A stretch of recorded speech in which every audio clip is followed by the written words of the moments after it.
ನಮಸ್ಕಾರ ಸ್ನೇಹಿತರೆ, ನನ್ನ ಚಾನಲ್ನಲ್ಲಿ ನಿಮಗೆ ಸ್ವಾಗತ. ಇವತ್ತು ಕೂಡ ನಾನು ಕೆಲವೊಂದು ಕಿಚನ್ ಟಿಪ್ಸ್ಗಳನ್ನು ನಿಮ್ಮೊಂದಿಗೆ ಶೇರ್ ಮಾಡ್ತಾ ಇದ್ದೀನಿ. ನೀವು ಈಗಾಗಲೇ ನನ್ನ ಚಾನಲನ್ನು ಸಬ್ಸ್ಕ್ರೈಬ್ ಮಾಡ್ತಾ ಇದ್ದಲ್ಲಿ ದಯವಿಟ್ಟು ಈ ರೆಡ್ ಕಲರಿನ ಸಬ್ಸ್ಕ್ರೈಬ್ ಬಟನನ್ನು ಒತ್ತಿ ಹಾಗೂ ನನ್ನ ಚಾನಲನ್ನು ಸಬ್ಸ್ಕ್ರೈಬ್ ಮಾಡಿ ಹಾಗೂ ಪಕ್ಕದಲ್ಲಿರುವ ಬೆಲ್ ಐಕನನ್ನು ಒತ್ತಿ. ಬೇಸಿಗೆ ಕಾಲದಲ್ಲಿ ಹಾಲು ಬೇಗನೆ ಹಾಳಾಗುತ್ತೆ, ಅದು ಒಡೆದೋಗುತ್ತೆ. ಒಂದು ವೇಳೆ ನಿಮ್ಮ ಹತ್ರ ಫ್ರಿಜ್ ಇಲ್ಲ ಅಂತಂದರೆ ಅಥವಾ ಫ್ರಿಜ್ ಕಟ್ಟೋದ್ರೆ ನೀವು ಈ ಟಿಪ್ಪನ್ನು ಫಾಲೋ ಮಾಡಿ ನಿಮ್ಮ ಹಾಲನ್ನು ನೀವು ಉಳಿಸ್ಕೊಳ್ಬೋದು. ಒಂದು ಪಾತ್ರೆಯಲ್ಲಿ ಸ್ವಲ್ಪ ನೀರನ್ನು ತಗೊಳ್ಳಿ, ತಣ್ಣಗಿರುವಂತಹ ನೀರು. ಆ ತಣ್ಣಗಿರುವಂತಹ ನೀರಿನಲ್ಲಿ ಹಾಲಿನ ಪಾತ್ರೆಯನ್ನು ಇಡಿ. ಹೀಗೆ ಮಾಡೋದ್ರಿಂದ ನಿಮ್ಮ ಹಾಲು ಕೆಡೋದಿಲ್ಲ. ಟಿಪ್ ನಂಬರ್ 2, ಖಾರವಾದಂತಹ ಅಡುಗೆಗಳನ್ನು ನಾವು ತಿಂದಾಗ ಅಥವಾ ಊಟ ಮಾಡಿದಾಗ ಎದೆಯಲ್ಲಿ ಸ್ವಲ್ಪ ಉರಿ ಉಂಟಾಗುತ್ತೆ ಅಥವಾ ಎಸಿಡಿಟಿ ಆಗುತ್ತೆ. ಆಗ ನೀವು ಫ್ರಿಜ್ನಲ್ಲಿರುವಂತಹ ತಣ್ಣಗಿನ ಹಾಲನ್ನು ಕುಡಿಯೋದ್ರಿಂದ ನಿಮ್ಮ ಆ್ಯಸಿಡಿಟಿ ಗುಣ ಆಗುತ್ತೆ. ಟಿಪ್ ನಂಬರ್ 3, ಸಿಂಕ್ನಲ್ಲಿ ನೀವು ಯೂಸ್ ಮಾಡಿದಂತಹ ಪಾತ್ರೆಗಳನ್ನು ತುಂಬ ಹೊತ್ತು ಹಾಗೆ ಇಡಬೇಡಿ. ಇದರಿಂದ ಸಿಂಕ್ನಲ್ಲಿ ಜರ್ಮ್ಸ್ ಆಗುತ್ತವೆ. ಇದರ ಬದಲು ನೀವು ಪಾತ್ರೆಗಳನ್ನು ಸ್ವಲ್ಪ ನೀರಿನಿಂದ ತೊಳೆದು ಇಡಬಹುದು. ಇದರಿಂದ ಜರ್ಮ್ಸ್ ಕೂಡ ಅಷ್ಟೊಂದು ಆಗೋದಿಲ್ಲ ಹಾಗೂ ನೀವು ಇದನ್ನು ನಿಧಾನವಾಗಿ ಕ್ಲೀನ್ ಮಾಡ್ಬೋದು. ಟಿಪ್ ನಂಬರ್ 4, ಇಡ್ಲಿ ಮಾಡುವಾಗ ಇಡ್ಲಿ ಪಾತ್ರೆಯ ಮುಚ್ಚಳ ಸ್ವಲ್ಪ ಲೂಸ್ ಇದ್ದರೂ ಕೂಡ ಇದರ ಹವೆ ಹೋಗುತ್ತೆ ಹಾಗೂ ಇದರಿಂದ ಇಡ್ಲಿಗಳು ನೀರಾಗುತ್ತೆ. ಆದ್ದರಿಂದ ಇಡ್ಲಿ ಪಾತ್ರೆಯ ಮುಚ್ಚಳವನ್ನು ಈ ರೀತಿ ಕಾಟನ್ ಬಟ್ಟೆಯಿಂದ ಗಟ್ಟಿಯಾಗಿ ಕಟ್ಟಿ. ಹೀಗೆ ಮಾಡೋದ್ರಿಂದ ಹವೆ ಹೊರಗೆ ಹೋಗೋದಿಲ್ಲ.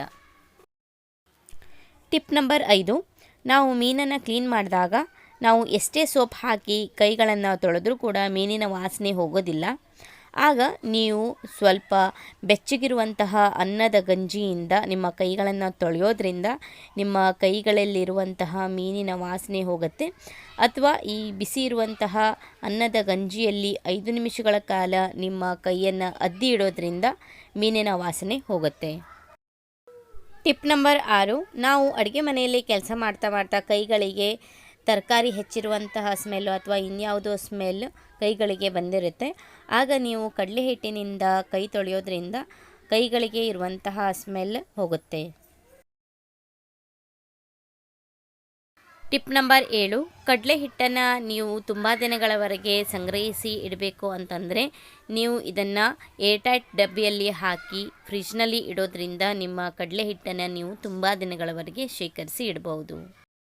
ಟಿಪ್ ನಂಬರ್ 8, ನಾವು ದಿನಾಲೂ ನೀರು ಕುಡಿಯಲು ಬಾಟಲ್ಗಳನ್ನು ಬಳಸ್ತೇವೆ. ಇದನ್ನು ಯೂಸ್ ಮಾಡ್ತಾ ಇದರಲ್ಲಿ ಒಂದು ರೀತಿಯ ಕೆಟ್ಟ ವಾಸನೆ ಬರಲಿಕ್ಕೆ ಸ್ಟಾರ್ಟ್ ಆಗುತ್ತೆ. ಆಗ ನೀವು ಉಪ್ಪು ಹಾಗೂ ನಿಂಬೆಹಣ್ಣಿನ ರಸವನ್ನು ಹಾಕಿ ಸ್ವಲ್ಪ ಶೇಕ್ ಮಾಡಿ ನಂತರ ಬಾಟಲ್ಗಳನ್ನು ನೀವು ನೀರಿನಿಂದ ತೊಳೆಯೋದ್ರಿಂದ ನಿಮ್ಮ ಬಾಟಲ್ ಕೂಡ ಸ್ವಚ್ಛವಾಗುತ್ತೆ ಹಾಗೂ ಇದರಲ್ಲಿರುವಂತಹ ಸ್ಮೆಲ್ ಕೂಡ ಹೋಗುತ್ತೆ ಹಾಗೂ ನಿಮ್ಮ ಬಾಟಲ್ಗಳು ಜರ್ಮ್ಸ್ ಫ್ರೀ ಆಗುತ್ತವೆ. ಸ್ನೇಹಿತರೆ, ಇಲ್ಲಿಗೆ ನನ್ನ ವಿಡಿಯೋನ ಮುಗಿಸ್ತಾ ಇದ್ದೀನಿ. ಈ ಟಿಪ್ಸ್ಗಳು ನಿಮಗೆ ಯೂಸ್ಫುಲ್ ಆಗಿದೆ ಅಂತ ಅನ್ಕೋತೀನಿ. ಯಾವ ಟಿಪ್ಸು ನಿಮಗೆ ಇಷ್ಟ ಆಯಿತು ಅನ್ನೋದನ್ನು ಕಮೆಂಟ್ ಮೂಲಕ ತಿಳಿಸಿ ಹಾಗೂ ನಿಮ್ಮ ಹತ್ರ ಈ ಥರ ಟಿಪ್ಸ್ಗಳಿದ್ದರೆ ನನಗೆ ಕಮೆಂಟ್ ಮೂಲಕ ಬರೆಯಲು ಮರಿಬೇಡಿ. ಈ ವಿಡಿಯೋನ ನಿಮ್ಮ ಫ್ಯಾಮಿಲಿ ಫ್ರೆಂಡ್ಸ್ಗಳ ಜೊತೆ ಶೇರ್ ಮಾಡಿ ಹಾಗೂ ಈ ವಿಡಿಯೋನ ಲೈಕ್ ಮಾಡಿ ಹಾಗೂ ನನ್ನ ಚಾನಲನ್ನು ಸಬ್ಸ್ಕ್ರೈಬ್ ಮಾಡಲು ಮರಿಬೇಡಿ. ಸಿಗೋಣ ಮುಂದಿನ ವಿಡಿಯೋದಲ್ಲಿ.